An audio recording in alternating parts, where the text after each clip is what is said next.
Chris leans back with David, his eyes gleaming with ambition.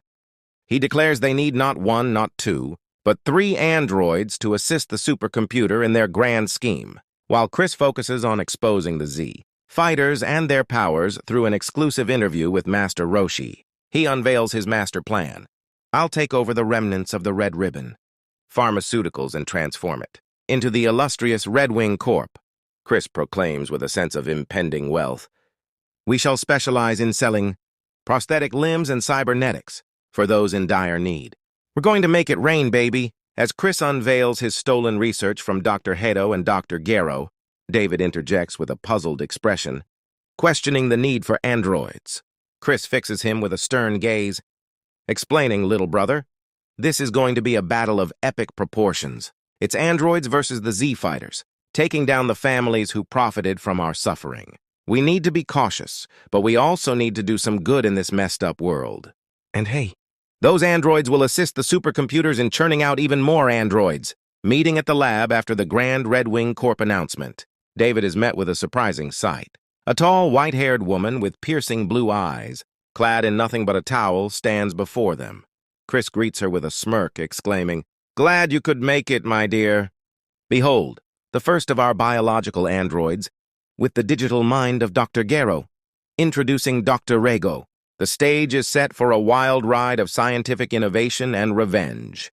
The police force is in for a surprise checkup, with any officers missing limbs or in comas set to be restored to their former glory." As David tentatively reaches for the door, he can't help but wonder, what the hell have they gotten themselves into?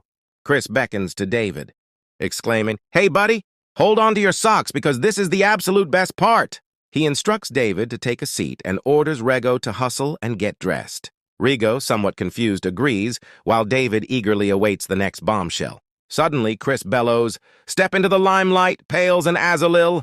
2 stunning women emerge, one a golden-haired beauty in her prime, the other a dark-haired enchantress with mesmerizing sapphire eyes.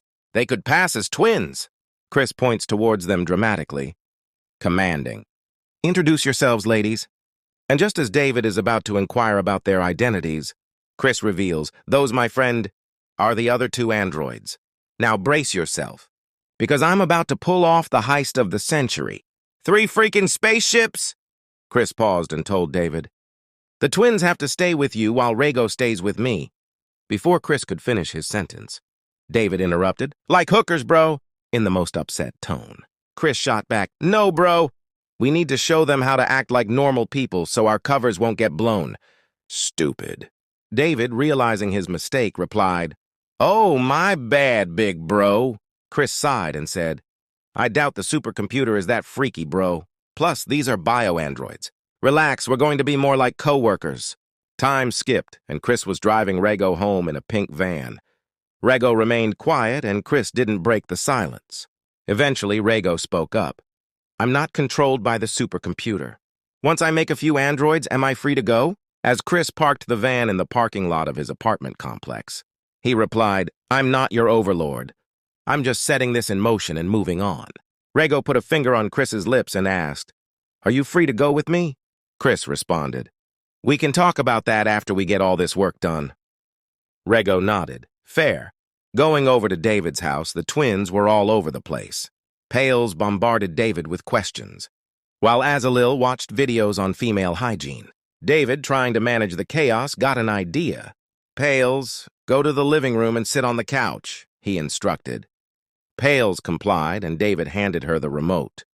"Learn what you can from here," he said, turning on the TV. Pales's eyes were glued to the screen. Azalil called for David. "This video has many parts," she informed him. David set up a playlist and handed her some headphones. "Here, this should help," he said. David then went to the closet to set up the guest rooms. After finishing, he came downstairs.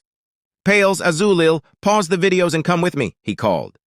They followed him to their rooms. "When you feel sleepy, just go to bed," he said. "Azalil, make sure you teach Pales all about feminine hygiene." David locked his door and headed to sleep, feeling a sense of accomplishment.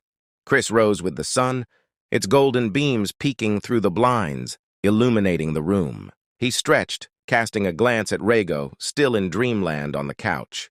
Silently, Chris tiptoed to the kitchen, eager to brew some damn fine coffee. The rich aroma filled the air, coaxing Rego from his slumber. Rubbing her eyes, he sat up as Chris approached, offering her a steaming cup of joe. "Morning," Chris chirped, handing over the mug. "Morning," Rego mumbled, taking a sip. "So what's the game plan for today?" "We gotta dive head first into those androids," Chris declared, propping himself against the counter. "The quicker we crack this, the sooner we can plot our next move." Rego's gaze hardened with determination. "Let's get to work then." Meanwhile, over at David's crib, the twins were already up and at 'em. Pails was glued to the educational vids in the living room, while Azulil was attempting to whip up some breakfast in the kitchen. David strolled in, surprised to see Azulil taking charge in the kitchen. "Good morning, Azulil. Need a hand?" Azulil flashed a grin. "I think I got this, but thanks. Just trying to whip up something basic." David nodded approvingly. "That's the spirit. After brekkie, we'll go over some more human stuff you gotta know." As the day rolled on, both squads hustled hard on their tasks. Chris and Rego made epic strides with the androids, while David schooled the twins on human quirks and cleanliness. By nightfall, exhaustion loomed, but a sense of accomplishment filled the air.